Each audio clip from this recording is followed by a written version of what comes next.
बिस्मिल्लाहिर्रहमानिर्रहीम। Welcome students, उम्मीद करता हूँ आप सब खैरियत से होंगे। बच्चों, आज हम चैप्टर 17 सिंपल हार्मोनिक मोशन के 7th लेक्चर के अंदर topic 17.7 energy conservation in SHM को समझेंगे। ये टॉपिक पेज नंबर 57 और 58 पर मौजूद है। और बेटा, इस टॉपिक के अंदर हमने प्रूव करना है कि सिंपल हार्मोनिक मोशन की टोटल एनर्जी हमेशा कंजर्व रहती है। यानी काइनेटिक एनर्जी और पोटेंशियल एनर्जी को किसी भी पॉइंट पे जब हम जमा करेंगे तो बेटा वो सेम आएगी। तो इसको डिफाइन कैसे करेंगे? इन simple harmonic motion the total mechanical energy remain conserve, it continuously transform between potential energy and kinetic energy, but the sum stay constant throughout the motion.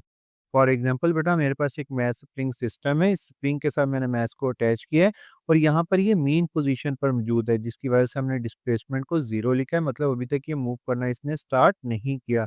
और जैसे ही बेटा हम इसके ऊपर फोर्स लगाकर इसको इस तरफ खींचेंगे तो बेटा ये यहाँ से यहाँ तक डिस्प्लेसमेंट ट्रेवल करेगा। अब यहाँ से यहाँ तक लाने में जो हमने इसके ऊपर वर्क डन किया, वर्क डन कैसे किया? हमने इसके ऊपर फोर्स लगाई और इसने डिस्प्लेसमेंट ट्रेवल किया।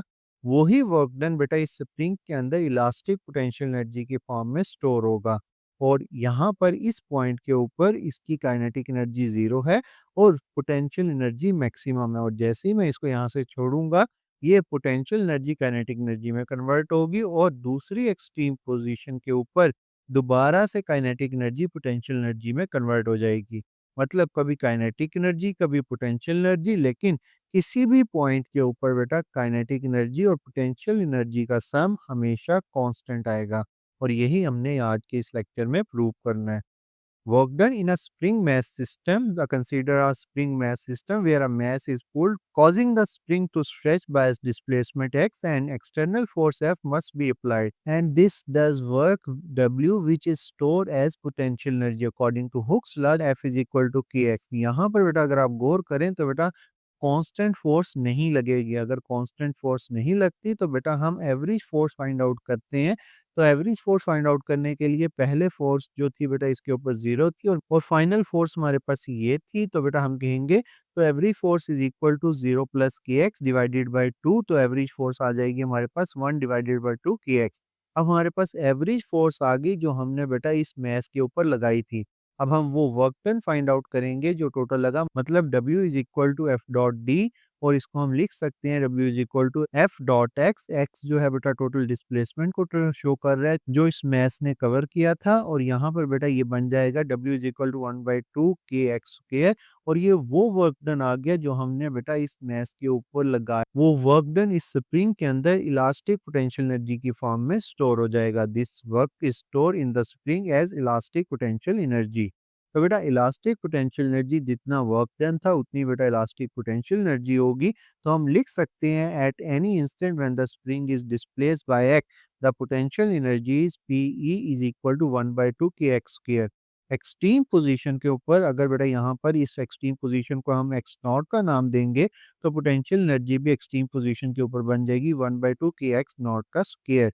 और इस पॉइंट के ऊपर मतलब यहाँ पर जब ऑब्जेक्ट रुका हुआ है तो काइनेटिक एनर्जी जीरो होगी। एक्सट्रीम पोजीशन यहाँ पर भी काइनेटिक एनर्जी जीरो होगी और इस पॉइंट पर भी काइनेटिक एनर्जी जीरो होगी। क्योंकि यहाँ पर ऑब्जेक्ट रुका हुआ है, वेलोसिटी जीरो है, तो काइनेटिक एनर्जी जीरो होगी।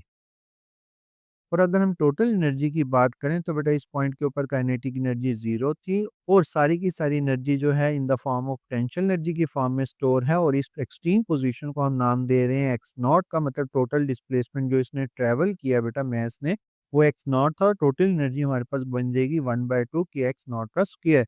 This value remain constant through out the collision. और यही हमने बच्चों प्रूव करना है। अब अगर बच्चों मैं यहाँ से इस मैस को छोड़ देता हूँ तो बेटा ये यहाँ से मीन पोजीशन से स्पीड से मूव करेगा। यानी इस मैस की एक वेलोसिटी भी एग्जिस्ट करेगी।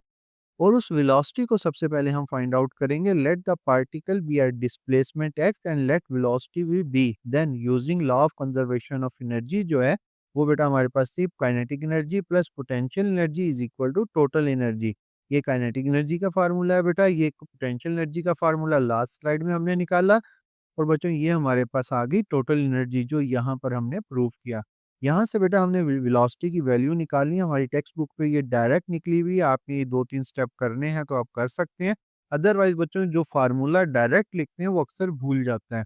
तो यहाँ से बेटा हम क्या करेंगे, काइनेटिक एनर्जी को इधर ही रहने देंगे, ये उधर जाके सब्ट्रैक्ट होगा और वहाँ से बेटा हम 1/2 k को कॉमन लेंगे, तो बेटा ये बन जाएगा 1/2 k into X not square minus X square, और यहाँ से बेटा 1/2 से कैंसिल हो जाएगा, तो बेटा पीछे हमारे पास इक्वेशन आएगी M V square is equal to K into X not square minus X square, और वी स्क्वेयर की वैल्यू निकालनी है, तो बेटा एम इधर आके डिवाइड हो जाएगा, और यहाँ पर बेटा स्क्वेयर खत्म करने के लिए दोनों साइड पर हम स्क्वेयर रूट ले लेंगे। ये वो वेलोसिटी आ गई जिससे हम किसी भी पॉइंट पर इस मैश की वेलोसिटी फाइंड आउट कर सकते हैं, जब ये ऑसिलेट करेगा, मतलब आगे पीछे स्प्रिंग की वजह से मूव करेगा। अब बच्चों वेलोसिटी निकालने के बाद हम इसकी मूवमेंट के दौरान काइनेटिक एनर्जी कैसे निकालेंगे? काइनेटिक एनर्जी का फार्मूला होता है 1/2 एम वी स्क्वायर। अब वी की वैल्यू को यहाँ पर पुट करेंगे और उसका स्क्वायर लेंगे, तो स्क्वायर स्क्वायर रूट से कैंसिल हो जाएगा। पीछे हमारे पास वैल्यू आएगी बेटा, यहाँ पर एम एम से कैंसिल हो गया, 1/2 K X not square minus x square. ये काइनेटिक एनर्जी आ गई, किसी भी पॉइंट पर मैं इस फार्मूले की मदद से काइनेटिक एनर्जी फाइंड आउट कर सकता हूँ। लेकिन at mean position kinetic energy maximum होगी, और मीन पोजीशन के ऊपर बेटा डिस्प्लेसमेंट एक्स जीरो होता है, जिसकी वजह से काइनेटिक एनर्जी का फार्मूला रह जाएगा 1/2 के एक्स नॉट का स्क्वायर। और एक्सट्रीम पोजीशन के ऊपर, मतलब इस पॉइंट के ऊपर और इस पॉइंट के ऊपर ऑब्जेक्ट रुकेगा, जिसकी वजह से वेलोसिटी जीरो होने की वजह से काइनेटिक एनर्जी जीरो हो जाएगी। अब बच्चों हमने काइनेटिक एनर्जी भी निकाल ली, पोटेंशियल एनर्जी भी निकाल ली, और हमने टोटल एनर्जी भी निकाल ली। और अकॉर्डिंग टू कंडीशन बच्चों हमारे पास जो टोटल एनर्जी होती है वो इक्वल होती है kinetic energy plus potential energy. मतलब अगर फर्ज करो मैं कहता हूँ इस पॉइंट के ऊपर मीन पोजीशन के बाद इस पॉइंट के ऊपर काइनेटिक एनर्जी और पोटेंशियल एनर्जी कितनी होगी, तो बच्चों हम उसका फार्मूला काइनेटिक एनर्जी का फार्मूला यहाँ पर पुट किया, और फिर पोटेंशियल एनर्जी का यहाँ पर गौर कीजिएगा 1/2 के जो है बेटा इन दोनों से मल्टीप्लाई होगा, तो बेटा ये नेगेटिव साइन है, जिसकी वजह से बेटा ये वैल्यू इससे और इस वैल्यू से कट जाएगी, और पीछे हमारे पास सिर्फ रह जाएगा 1/2 के एक्स नॉट का स्क्वायर, जो टोटल एनर्जी के इक्वल था। तो हम कहेंगे this confirm total energy is conserved and other form using angular frequency. मतलब हमारे पास एंगुलर फ्रीक्वेंसी का फार्मूला था omega is equal to square root K divided by M. यहाँ से अगर मैंने के की वैल्यू निकालनी है तो दोनों तरफ स्क्वायर लूंगा, तो इसका स्क्वायर स्क्वायर रूट से कैंसिल, उधर ओमेगा स्क्वायर और एम उधर जाके मल्टीप्लाई होगा, तो बेटा के इज इक्वल टू आ जाएगा एम ओमेगा स्क्वायर, और इस के की वैल्यू को जब मैं यहाँ पर पुट करूंगा तो बेटा टोटल एनर्जी का फार्मूला आ जाएगा, total energy is equal to 1/2 M omega square X naught का स्क्वायर। यहाँ पर बेटा हमारे पास मैस भी कांस्टेंट है, मतलब टोटल मूवमेंट के दौरान मैस की वैल्यू चेंज नहीं होगी और इसकी स्पीड भी चेंज नहीं होगी, तो हम ये कह सकते हैं जो एनर्जी है वो डायरेक्टली प्रोपोर्शनल है हमारे पास स्क्वायर ऑफ एम्पलीट्यूड के। मतलब इसे लिखेंगे कैसे, total energy of mass spring system in simple harmonic motion is constant and directly proportional to the square of the amplitude of the oscillation. और इस ग्राफ को बेटा समझिएगा, यहाँ पर अगर टोटल ये जो पीली लाइन है बेटा ये हमारे पास टोटल एनर्जी थी, और यहाँ पर बेटा हमारे पास स्टार्टिंग पॉइंट में सारी की सारी एनर्जी पोटेंशियल एनर्जी थी, और इसी पॉइंट के ऊपर बेटा काइनेटिक एनर्जी जो थी वो जीरो थी।